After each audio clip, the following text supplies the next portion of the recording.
फागुन माह के कृष्ण पक्ष की एकादशी तिथि को विजया एकादशी कहा जाता है। जय माता दी दोस्तों, राधे राधे। फागुन माह के कृष्ण पक्ष की एकादशी तिथि को विजया एकादशी व्रत रखा जाता है।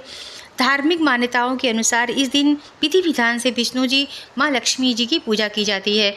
प्रत्येक माह में आने वाली शुक्ल पक्ष और कृष्ण पक्ष की एकादशी तिथि जगत के पालनहार श्री हरि विष्णु की पूजा अर्चना करने के लिए खास मानी जाती है।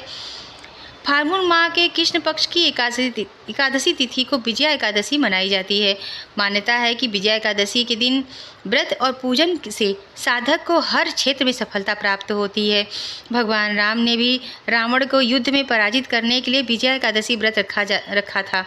यह भी कहा जाता है कि विजया एकादशी के दिन व्रत रहने के साधक को मनवांछित फलों की प्राप्ति होती है, सभी दुख कष्टों से छुटकारा मिलता है और विष्णु जी का आशीर्वाद बना रहता है। ऐसे में विजया एकादशी के खास मौके पर आप भी विष्णु जी की कृपा पाने के लिए विधि विधान से पूजन और उपवास रखें और करें। विजया एकादशी की सही तिथि, शुभ मुहूर्त और विष्णु को प्रसन्न करने के लिए सरल पूजा विधि हम आपको बताने वाले हैं। विजया एकादशी के सही समय अनुसार फागुन माह के कृष्ण पक्ष की एकादशी तिथि की शुरुआत 23 फरवरी 2025 को दोपहर 1:55 पर होगी और अगले दिन 24 फरवरी 2025 को दोपहर 1:44 पर समाप्त होगी।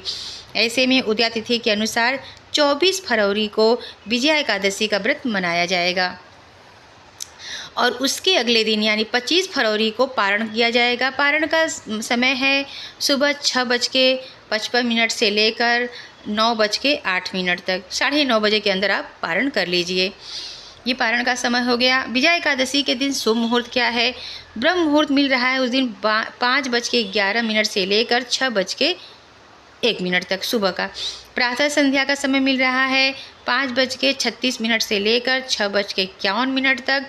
उस दिन अभिजीत मुहूर्त मिल रहा है 12:12 से लेकर 12:47 तक 57 तक। गोधूली समय है 6:15 से लेकर 6:40 तक।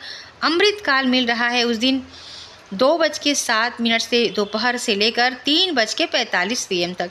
ठीक है। विजया एकादशी के दिन लक्ष्मी नारायण की पूजा के लिए छोटी चौकी, पीला वस्त्र, अक्षत, तुलसी का पत्ता, फल, फूल, मिठाई, लक्ष्मी नारायण की प्रतिमा या फोटो, धूप, दीप, कपूर, चंदन, मौली समेत सभी पूजन सामग्री एकत्रित कर लें। विजया एकादशी के दिन सुबह जल्दी उठे, स्नान करने के बाद स्वच्छ कपड़े धारण करें। एक छोटी सी चौकी पर लक्ष्मी नारायण की प्रतिमा स्थापित करें। विष्णु जी और माता लक्ष्मी की प्रतिमा के समक्ष फूल, फल, धूप, दीप, चंदन, तुलसी नैवेद्य अर्पित करें। विष्णु जी को तुलसी अति प्रिय है, इसलिए विष्णु जी को पूजा में तुलसी को जरूर इस्तेमाल करें और उनको अर्पित करें। इसके बाद विजया एकादशी व्रत कथा का पाठ करें, विष्णु सहस्रनाम का पाठ करें, विष्णु जी के मंत्रों का जाप करें। अंत में लक्ष्मी नारायण समेत सभी देवताओं की आरती उतारें। पूजा में जाने अनजाने में हुई गलती के लिए क्षमा मांगें और आशीर्वाद लेकर पूजा समाप्त करें। दिन भर रखे व्रत इस दिन रात्रि में जागरण भी करना चाहिए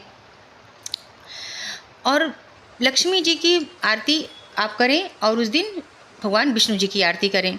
इस आरती को करने के बाद आप क्षमा प्रार्थना मांगें। इसके बाद आप अपने घर में प्रसाद जो आपने अर्पित किया है उसे वितरण करें।